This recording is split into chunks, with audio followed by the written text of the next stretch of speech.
Today, James Dean is as recognizable around the world as Coca-Cola. He's an American icon, a role model, a brooding sex symbol, a trailblazing rebel. But who was he? And why is he still such a vital presence? I think he was pure gold. I mean, that image that he created on the screen, the three roles that he played are as contemporary today as they were when they were made. I think he tried to find, search, and educate himself through discovering the truth in front of an audience. That's what the best actors do. It might seem a wild exaggeration to claim that a movie star changed our society, but this is exactly what James Dean did. Not only did he create the first believable adolescent on film, but he's the very beginning of the culture that we're still in, the pop culture that began in the mid-50s.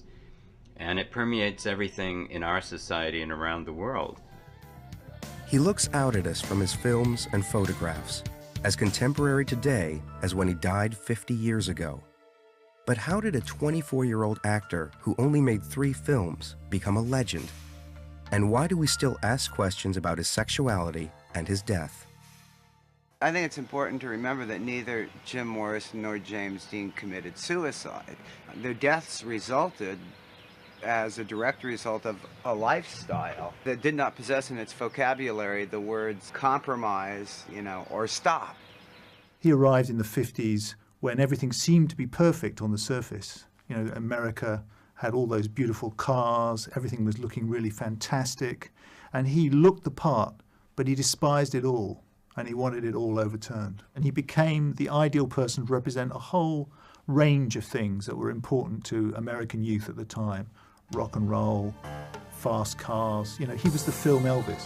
He was the Abraham Lincoln of adolescence. He freed the teenagers. At the time, young people had no voice. Until James Dean came along, no one listened to them, and their problems were ignored. You're tearing me apart! What? You say one thing, he says another, and everybody changes back again! He was the image of all that frustration out of which a lot of great rock and roll is born. No wonder Dylan loves James Dean. No wonder Axl Rose carries, the Mutant King around in his back pocket. No wonder Bruce looks like he does. No wonder we're all still wearing T-shirts. Crimes, I've got one on today. He made adolescent defiance heroic. Before James Dean, adolescence was considered a burden. James Dean made it look positively desirable, and after him, nobody wanted to grow up.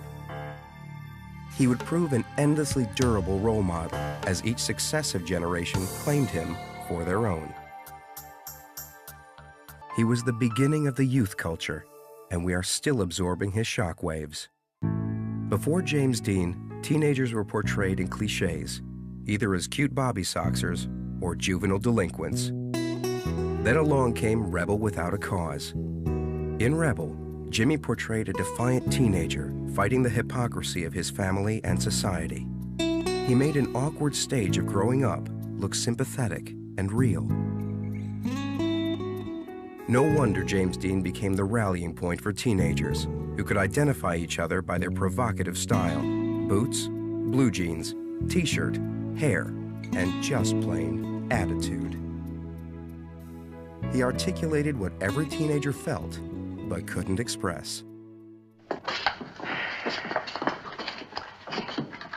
Boy, if I had one day when I didn't have to be all confused and I didn't have to feel that I was ashamed of everything. If I felt that I belonged someplace, then... Like any teenager, Jimmy was a mass of contradictions. He was an Indiana farm boy, a New York intellectual, a Hollywood movie star. He so immersed himself in his roles, you never knew where the screen character ended and the real James Dean began. James Dean was born in 1931 in Marion, Indiana. Soon after, the family moved to the nearby farming community of Fairmount. Because his father, Winton Dean, a dental technician, had a decent job, the Deans were relatively untouched by the Depression. In 1935, Winton moved the family to Los Angeles.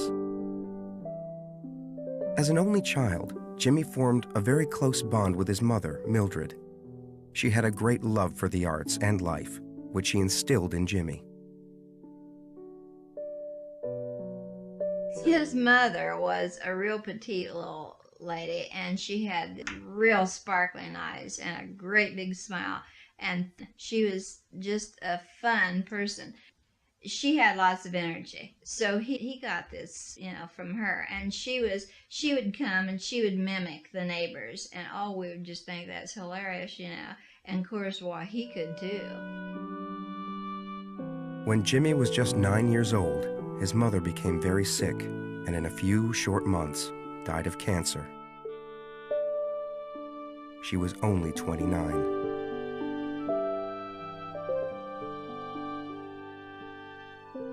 Unable to handle the loss of his wife and raise a son, Jimmy's father sent him back to Fairmount. Jimmy was extremely upset by the loss of his mother. On the train, he got off at every stop, running ahead to make sure that the car carrying her coffin was still there. When he arrived in Fairmount, he asked the conductor for this cup and saucer from the trip. Jimmy was to be raised by his father's sister, Hortense, and her husband, Marcus Winslow. When his mother passed away, he came to live with us. And he was 9, and I was 14. Well, he was an only child, and I was an only child. So we fought for position for quite a while. Fairmount is a small town primarily inhabited by Quakers, whose tolerant attitude encouraged a person to pursue, without criticism, whatever he or she was interested in. Jimmy's aunt and uncle became the parents he had lost. His uncle Marcus put up a basketball net in the barn and built a pole vault pit for Jimmy to practice in. As the new boy in town, he felt the need to prove himself and be accepted. Jimmy was neither the fastest, tallest, or most gifted athlete, but he still lettered in baseball and basketball and was a high school track star. At 5'8", he was nearly the shortest player on the basketball team. He broke 15 pairs of eyeglasses and 2 front teeth in his determination to succeed. When Jimmy was 10, one of the barn floors was cemented over. Jimmy decided to leave his mark by putting his hand and footprints and the words Jim Dean, 1941, in the wet cement. Jim was the type of person that anything he did, he wanted to be the best. He would pursue it till he could master it. I know there were times when we would be ice skating out the farm there on the pond. We'd take a break to tell a few stories around the fire while Jim would be out there practicing. Not to make himself better than us, just to better himself. His uncle gave him his first motorbike at 17, and typical of teenagers, Jimmy drove it around as fast as he could. We always called it the popsicle because it had kind of a little pop, pop, pop to it, and every time you could hear him come down out of town, and when he got to the cemetery, that curve of the cemetery, I don't know what he did different, but we'd always say, well, there goes Jimmy on his popsicle,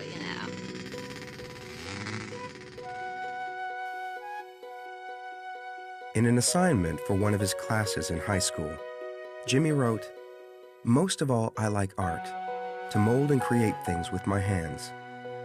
I think my life will be devoted to art and dramatics." In the 7th grade, Hortense Winslow had persuaded Jimmy to do a reading for the Women's Christian Temperance Union. He enjoyed the attention and gained the confidence to do frequent readings at the Back Creek Church. His acting talent, first glimpsed in a portrayal in Goon with the Wind, became more obvious when he performed The Madman by Charles Dickens in the National Forensic League State Contest.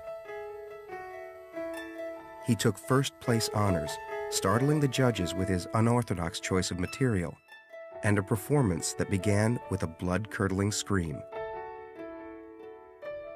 He would later say, "My whole life has been spent in dramatic displays of expression." Jimmy had tasted fame, and it tantalized him. He had talent, and it would lead him out of his small town and all that he knew. After graduation, Jimmy went to live with his father in Los Angeles and studied acting at UCLA. Jimmy was determined to learn more about acting than the traditional approach the school offered. He sought out James Whitmore, who was teaching Stanislavski's experimental acting technique. His father was a reserved and cautious man who saw Jimmy's acting ambition as sheer folly. In his first professional acting job, he received $30 for a Pepsi Cola commercial. Pepsi Cola hits the spot. A big bottle and it's got bounce. He later appeared on television in Hill No. 1, playing the Apostle St. John. The girls at a local convent, enamored by the attractive apostle, formed Jimmy's first fan club. Back to Galilee, where we belong. Good suggestion, Andrew. Well spoken, Andrew. Now that's wisdom. Surely we did not spend 3 years following the Master to return again to our nets. Was it for this the Master sent us out to cure the sick, cast out devils? James Whitmore advised Jimmy that if he was serious about acting, he should go to New York and try out for the Actors Studio. Jimmy picked up his few belongings and, against his father's wishes, went to New York.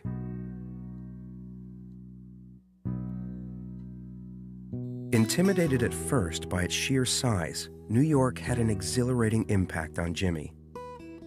He soon immersed himself in its energy. He read voraciously and began the process of fitting into the more intellectual society in which he found himself. Jimmy lived in one austere room in the Iroquois Hotel. He was often penniless, but he never compromised and wouldn't consider jobs outside theater or television. And we used to hang out at the Cromwell drugstore downstairs in the NBC building in New York. And we could sit there all day complaining why we weren't discovered, or somebody had no talent, or God knows what. Then they put the limit up to $1 to get the actors out, and it got us out.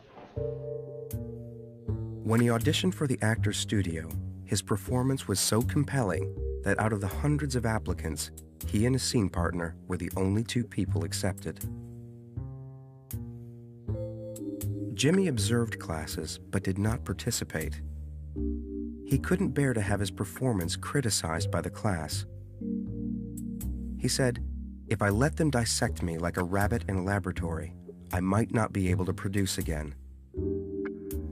At the Actors Studio, aspiring actors studied method acting, where an actor learns to utilize every emotion from their real life in their dramatic roles.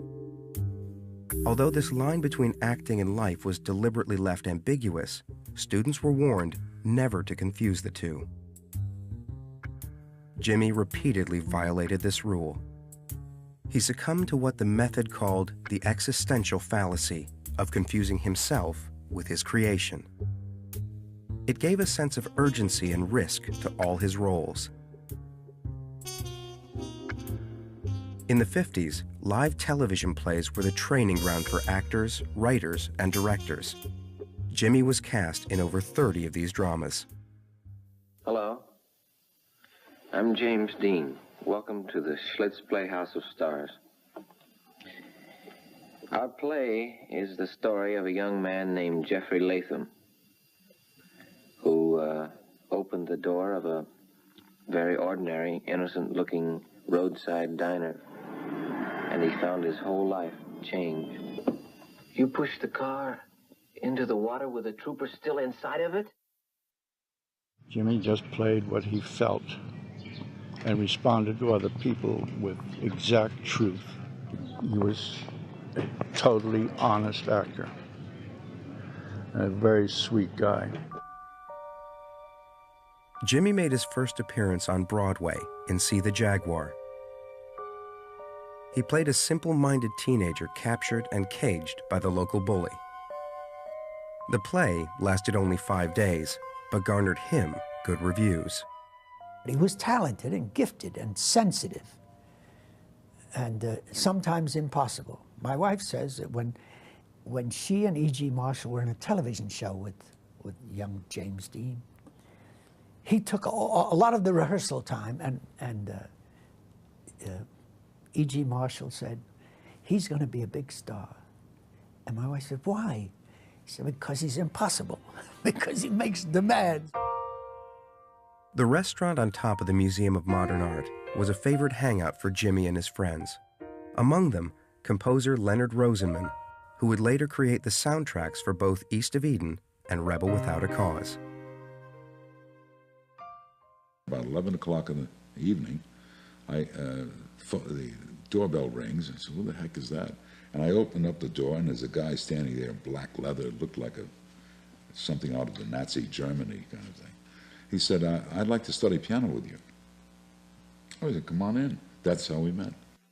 He couldn't understand, for example, why, without knowing how to play a scale even, or reading notes, he couldn't play Opus 111 of Beethoven, which was one of the most difficult sonatas ever done.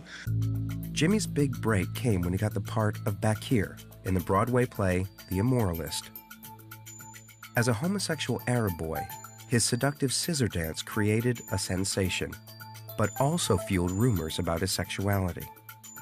According to Dizzy Sheridan, his girlfriend at the time, Jimmy told her that he had a homosexual relationship with a producer while he was in New York, but uncomfortable with this, he'd ended it. When confronted about his sexuality, Jimmy shrugged it off, saying, "Why go through life with one hand tied behind your back?"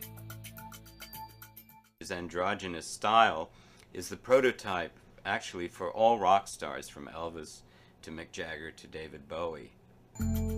Unpredictable as ever, Jimmy never read a line the same way twice, frustrating the producer and director. He used to say, "I think that the secret of acting is not to know the lines too well." I always remembered him saying that. I said, "What do you mean?" He said, "Well, if you don't know the lines and you have to search," he said, "then it comes out much more real." Jimmy's performance earned him the Bloom Award as Best Newcomer on Broadway. Just days after the opening of The Immoralist, Jimmy delivered surprising news to the rest of the cast. He was quitting the play to go to Hollywood. He had been cast by Elia Kazan to play Cal in East of Eden, based on the best-selling novel by John Steinbeck. Thanks very much for taking care of me. I appreciate it.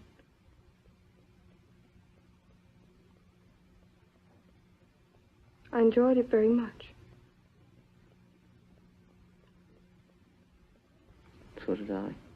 Even though he already had the role of Cal, in this screen test with actress Joanne Woodward playing his brother's girlfriend, Jimmy holds nothing back in his acting.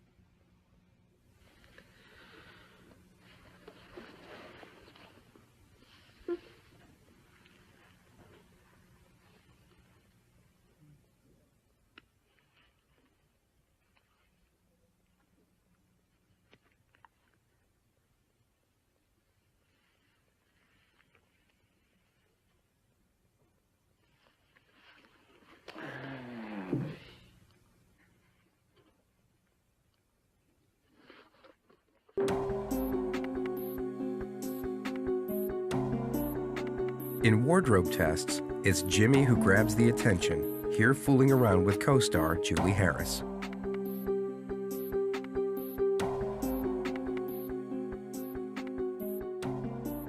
It was a stroke of genius on Kazan's part to cast the 23-year-old Dean as Cal Trask. Jimmy was Cal Trask.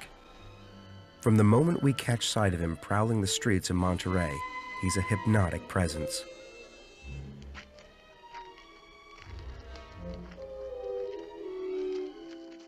Kazan, who had been a method actor himself, was able to draw out the raw emotions Jimmy felt for his real mother and transfer them to Jo Van Fleet, his mother in the film.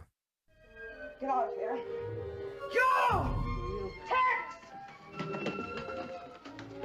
Polisher! Get out!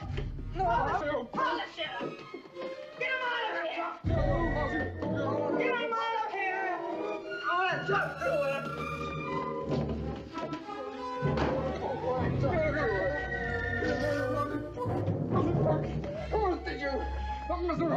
I want to talk to you. I want to talk to you. I want to talk to you. Talk to me. Talk to me, please. Mother. East of Eden was filmed on location in Mendocino, California, which doubled for Monterey.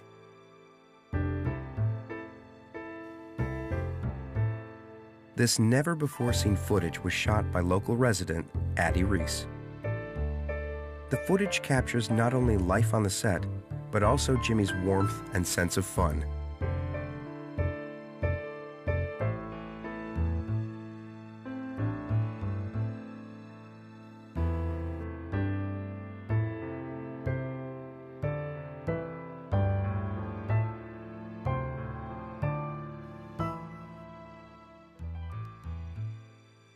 In preparation for the role, Kazan arranged for Jimmy to stay with Monty Roberts, an actor also working on the film who lived in the area, and introduced Jimmy to life on the Monterey Peninsula.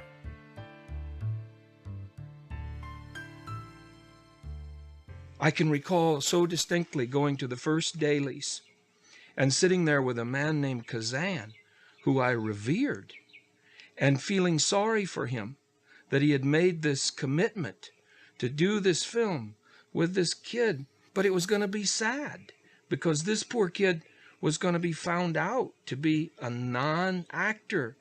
And I watched about 10 minutes and I went, whoa, wait a minute.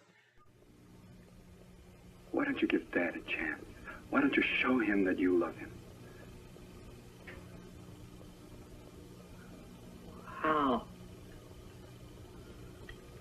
It's so easy. Just tell him. Show him. Why don't you do something for him?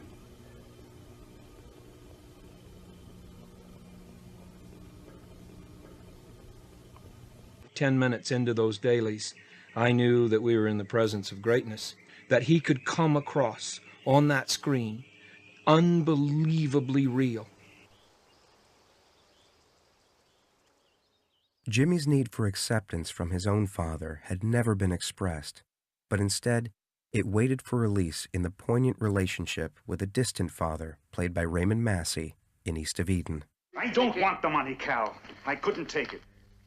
I thank you for the thought, but I'll keep it for you. I'll wrap it up and we'll just keep it in here. And then I'll never take it. Son. He was able to expose the emotion on screen that he couldn't show in real life. And the intimacy in this improvised moment is disturbing to watch.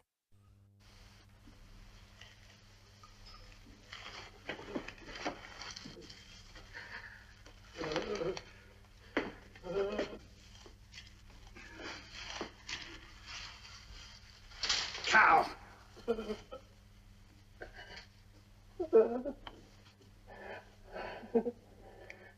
Cal!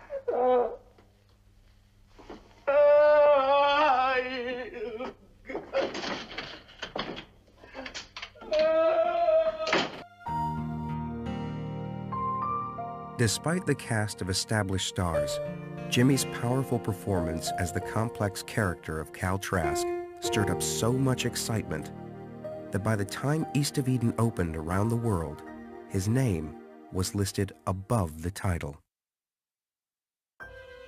During the making of East of Eden, Jimmy met Italian actress Pier Angeli, the great love of his life.